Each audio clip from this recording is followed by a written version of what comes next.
بداية، من هو رضا عبد الرحمن؟ طبعا حضرتك غنية للتعريف، لكن من الناس اللي بتشوفنا لأول مرة هنا في الولايات المتحدة الأمريكية.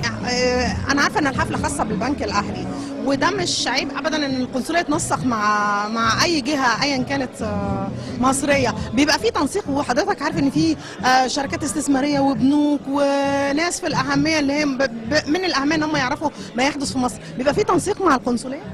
هو دايما القنصلية يعني أبوابها مفتوحة لكل شخص من أبناء الجالية المصرية. في ترويج لفكرة خاطئة عن مصر من ناحية الأمان ومن ناحية الفرص الاستثمارية ومن ناحية ما تواجهه مصر. الحقيقة النهاردة تم تسليط الضوء إن مصر بلد آمنة جدا، الاستثمار فيها ماشي بخطى واعدة جدا. شفنا الطرق، مشروعات الطرق، شفنا مشروعات الأنفاق، شفنا مشروعات استصلاح الأراضي. ده كله بيدي نقطة ضوء للمتلقي الأمريكي وللجانب الآخر. ما كانش فيه ليه ستات كتير النهارده في الحفله. انا شايفه الاجانب كتير، لكن من الجاليه المصريه ما كانش فيه ستات كتير. لا، هي مش معموله اي ثينك باتنشن، يعني هو عادي انت بتعزمي على الفطار، واللي بيقدر يأتند. في ناس بيبقى عندها شغل، في ناس بتقدر تيجي، مش شرط يعني. بس انت عارفه الجاليه المصريه معظمها رجاله.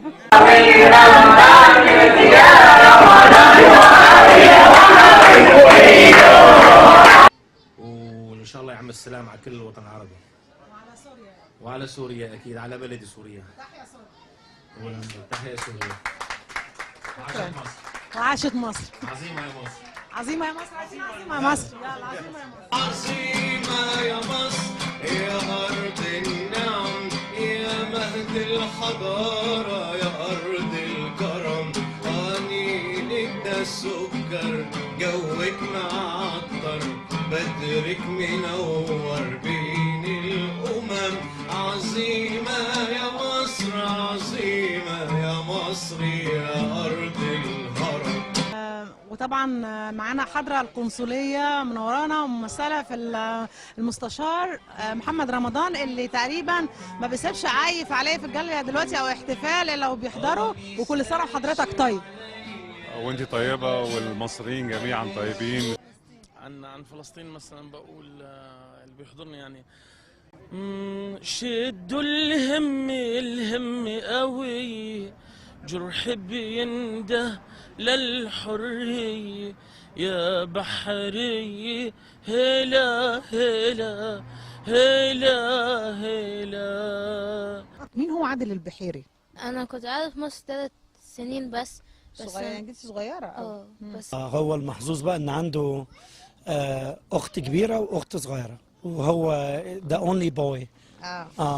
اديك البرابر. اديك. بيقشر الخيار يا ماما، شوفي ادم بيعمل ايه.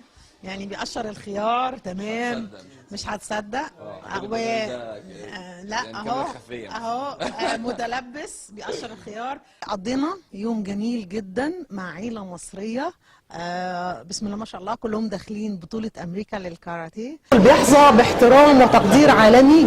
معانا ومعاكم الدكتور زاهي حواس، أهلا بحضرتك ومنورنا.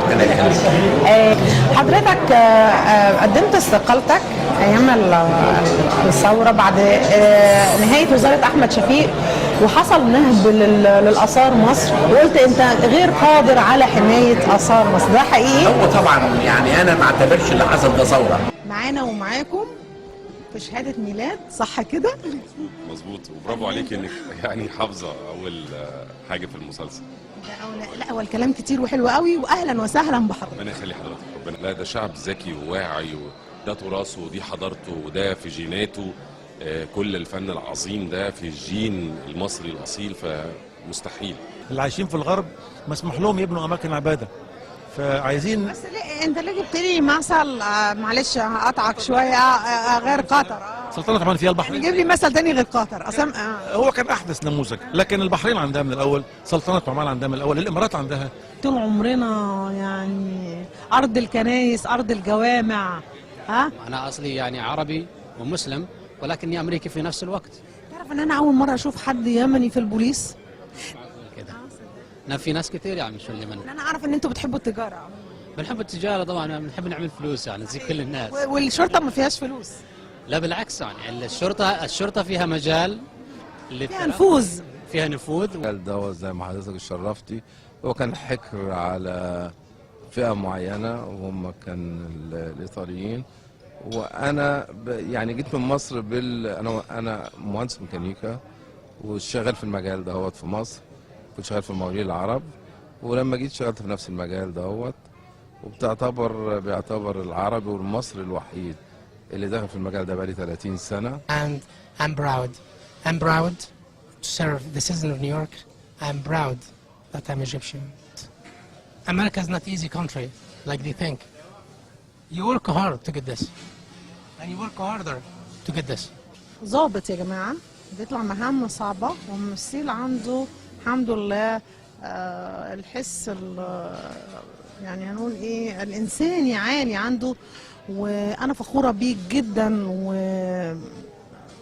ومفيش كلام يتقال بعد كده. شكرا.